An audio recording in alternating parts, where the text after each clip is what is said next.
All right, so here we are. It's a very exciting day. Today is the day that you've been waiting for such a long time. It's April 13th, and if you're listening to this after, it's still going to be very relevant. But today, your book has finally been released. It is being released. Just coincidence that it releases on a Tuesday, the day that we drop the podcast, but it is super exciting for me. This has been 6 years in the making.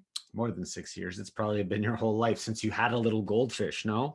I did. I had a little goldfish. His name was Charlie. His name was Charlie.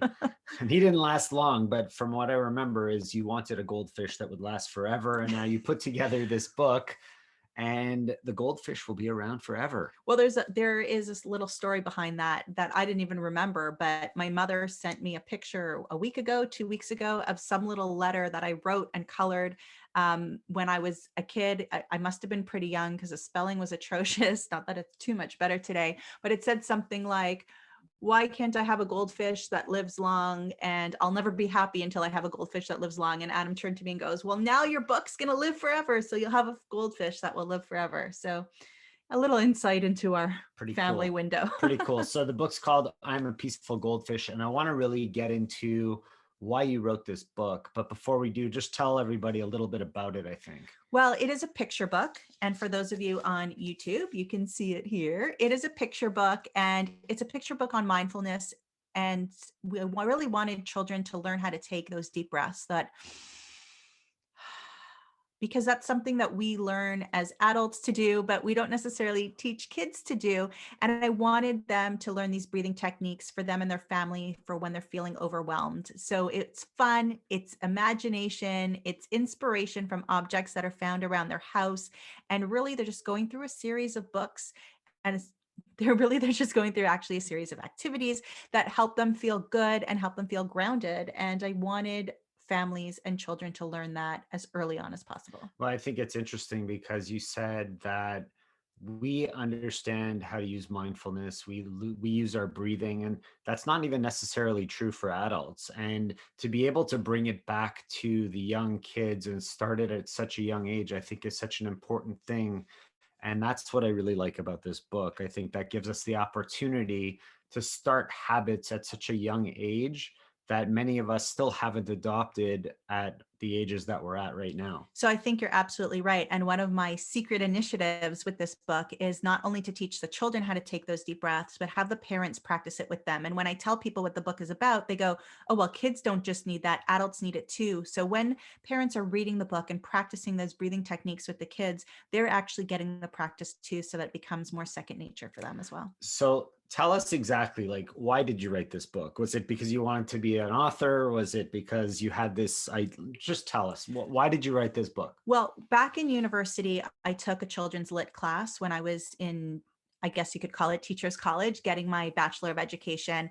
And we had to write the first page to a book, and it was difficult. It was really hard. And we had to have it, we had to illustrate it, and we had to hand it in. And I guess in the back of my head, I always had this bucket list of writing a kid's picture book, but I kind of put that aside because I was just so busy over my school years reading books to kids. And one day, Russell, our son, was in a bit of a mood, and I was in a bit of a mood too. And he was taking these shallow breaths, and I'm like, Bud, just breathe, breathe. We've got to.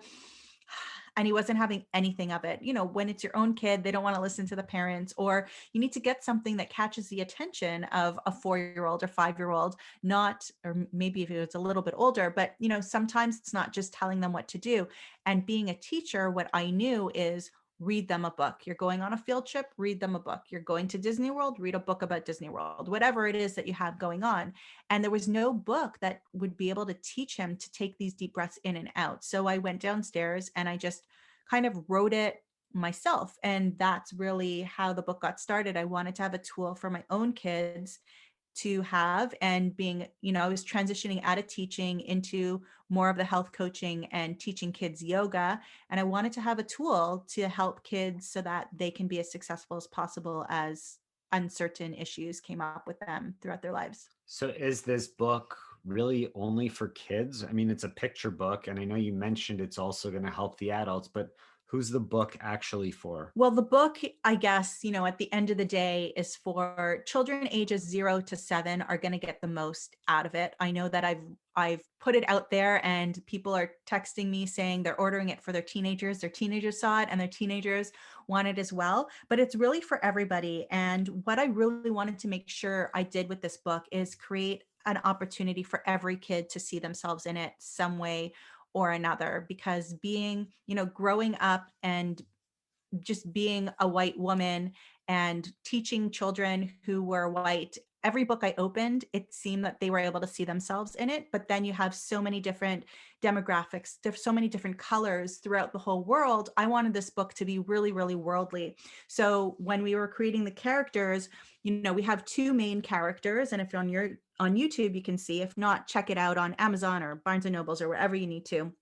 But just go look at the cover. We have two kids, so they're two different colors, and we couldn't get every demographic in. So what we did is on the inside jacket, we have different children with different colors from different countries with different head coverings throughout the inside jacket. And in the closing one, we have them in happier moods. So they're in bad moods at the beginning and happier moods at the end, because when we learn these tools, we're able to work through and feel happier, get more serotonin working throughout the body. So can you maybe take us through the process of one of these breathing exercises, and maybe our audience that's listening could actually take a moment to join you in the process? Sure. So if you're driving or riding a bike, maybe just listen, don't get too involved and come back to it later. But I'd like you to now just sit up tall, put your feet flat on the ground or keep them crossed or wherever you're comfortable, and just take a deep breath in. Hold it there and let it out.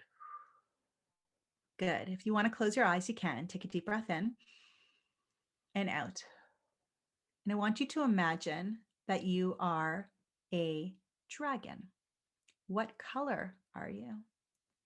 Do you have any funny patterns on you? You could be any color you want. You could have polka dots, you could have stripes. Each scale can be a different color. Maybe your wings are a different color. Do you have wings or not? How long is your tail? Just picture yourself there in any which way that you want. And now we're going to take a deep breath in and slowly breathe out to make your brilliant fire. Now that was a little bit rough for a lot of you. So let's take another deep breath in again. Slow it down. And now let's breathe out to make your brilliant fire. Good. Let's slow it down even more. Take a deep breath in.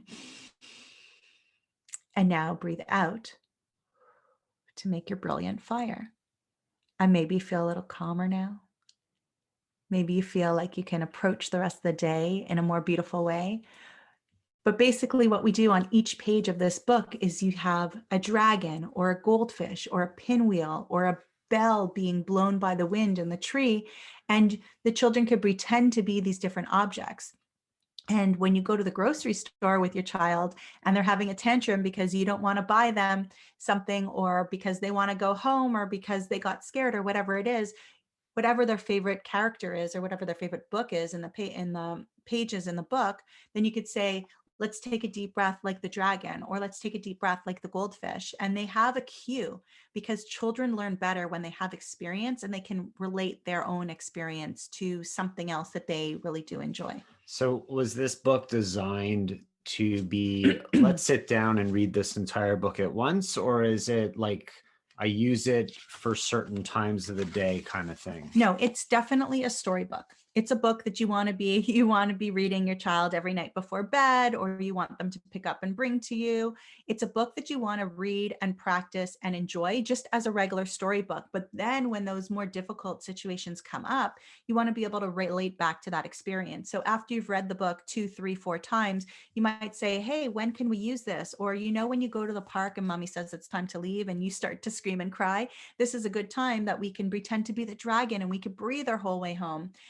So it's definitely good to get that experience practicing it when they're in great moods, but then find ways to utilize it to make your life easier. And if you can put it into your children's school, into their classroom, into their library, and have the teachers do the same, that school home connection makes it even more even better for the children, because it's status quo across the board. They're using the same skills and the same I tools. was going to say that this is probably a book that a lot of teachers are going to want, especially younger, like kids teachers, like you are a kindergarten teacher. So I would think that this is a book that there would be a lot of benefit to having if you're a teacher listening and you'd like to get it into your school. I think that would be very helpful, wouldn't it? Absolutely. So ordering this for your classroom and asking the other teachers, in nursery, kindergarten, grade 1, grade 2 would be perfect. Reading it to the class a couple of times. And then a lot of teachers have kind of like cool down areas where you either have kids play with tactile toys, or, a relaxation corner, or maybe there's music meditation. So having that in that corner for when kids want to or need to use those tools, it's there and available for them, and they've already learned how to use it. And then they get to use it at home too, because their parents can get a copy and like you Ex- said, cross home and school. exactly. It wasn't necessarily meant to be an education piece. It's a picture book. You walk into the bookstore, you can find it there, but then there's ways for the home and ways for the schools to use it, and use it in conjunction as well. And I know a lot of people who want to support me and are buying books but don't necessarily have young kids. They're donating it to school libraries or giving it to nieces and nephews and stuff like that, so that they can start to make more awareness. So we've been going through a lot of challenging times in this world, and families can use this book as a tool to create a calmer environment for their kids. But what else could they do to help navigate all these difficulties that they may be having? Sure. So there's definitely different things that you can do depending on how old the family members are. So for example, with our daughter now who's in grade 5, I've actually found journaling to be really good for her. So once they're able to write, once they're able to think on a little bit of a more higher critical level, writing down the events throughout the day that have happened that have maybe felt a little bit more challenging, that gives the child an opportunity to bring that up. You see what it is, maybe you have a conversation about it. But then the key part is to find good things that have happened throughout the day, or things that you're grateful for, and match it. So if she's written down, 3 things: her brother got mad at her, she had too much homework, and she didn't like dinner. So good. So those are, well, not good, but those are 3 things. And then, maybe we talk about 1 or 2 of those things. But then what we do is we find 3 great things that have happened throughout the day. So maybe she got a package in the mail from my sister, so she has a new sweatshirt.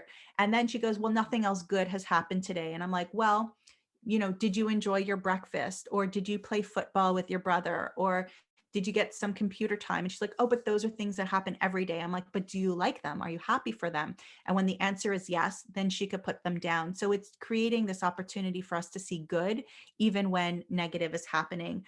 Also, having a family meal and talking about your highlights and lowlights of the day, or things that you're grateful for, can be really helpful too. And making sure that you're exercising on a regular basis, so that the good, happy hormones are going throughout the body. I think it's funny that you mentioned those 3 different activities that are good for your grade 5 daughter, but those things, well, our daughter, but those things are also things that adults could be doing. And it's not just for kids. I mean, journaling and reflecting and gratitude. And that's why we talk about gratitude every show and share that with our guests and our audience. And these are all tools that we add to our tool belt to help navigate these challenges all the time.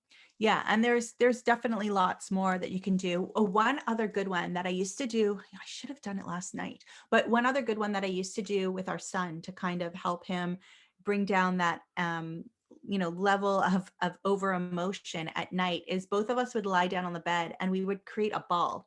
And he would tell me, just like we did with the dragon, what does the ball look like? What color is it? Is there a texture on it? Is there a pattern on it?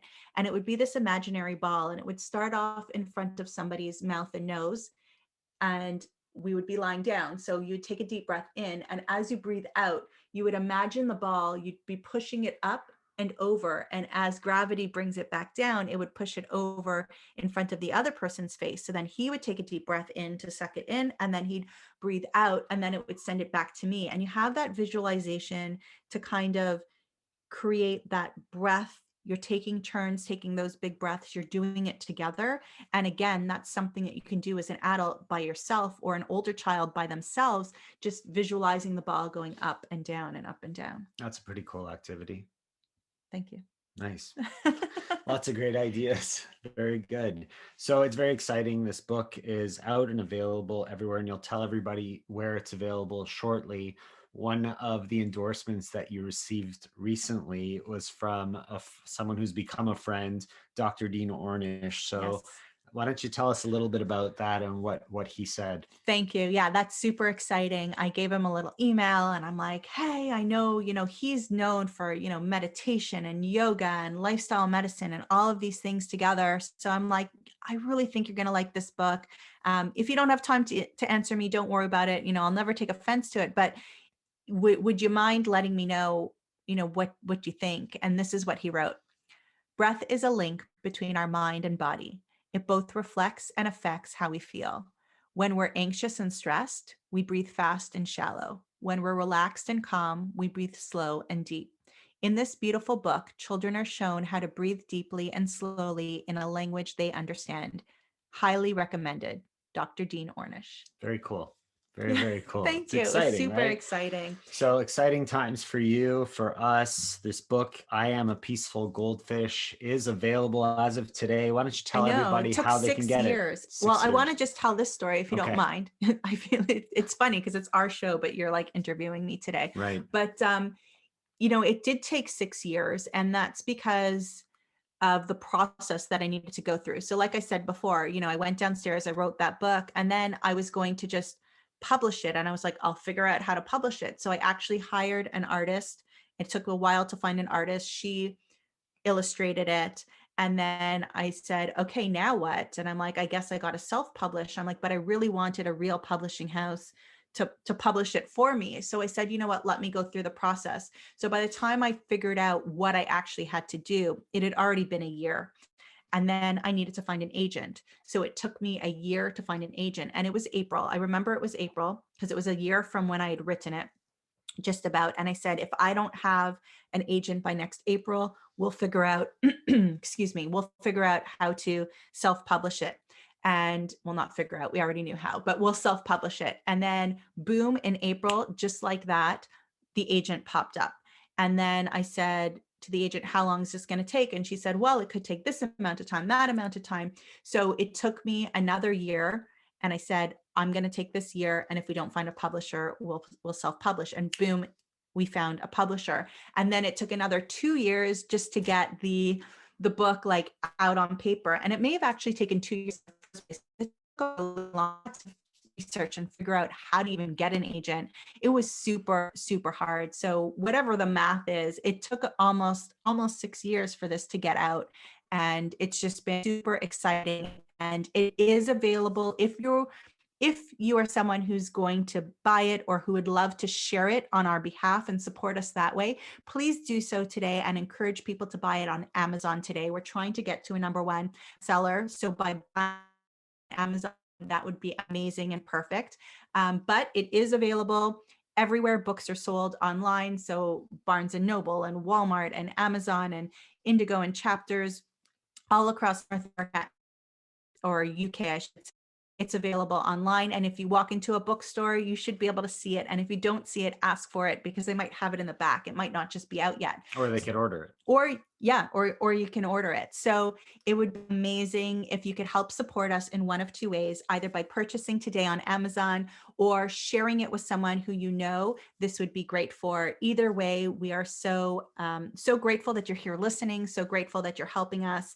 And I'm just super excited for this to get into as many hands as possible, because I know it will make a difference in children's life and parents' life moving forward. I think you should share who the publisher is Sure. So after all that. yes. So I'm so grateful to Greystone Publishing for helping me with this book. It's written by me, Shoshana Chaim, and it's illustrated by Lori Joy Smith. She has such a cute cartoon way, simple way, but really, I don't know, like it, like you really get drawn to the photos. There's this beautiful little cat that's not part of the storyline at all, but he wants so badly to be like the children, and he goes through and he's acting and doing all these things throughout the book too. So it's super exciting. It's super cute. So yes, big props to Greystone Publishing.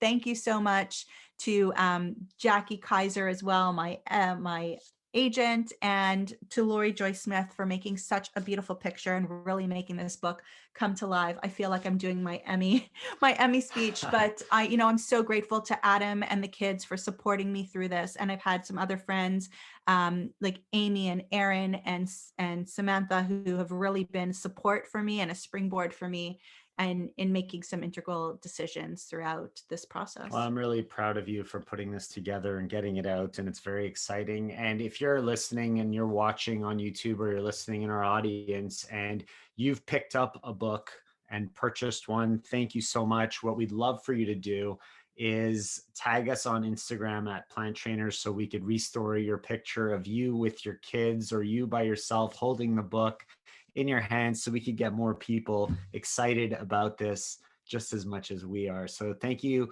so much for writing the book. Thank you so much for being here listening today. And if you want to get a book, you can click the links in our show notes at planttrainers.com/404. And that book is called I Am a Peaceful Goldfish. Thank you. I'm so used to helping other people promote their book, but this has been super fun.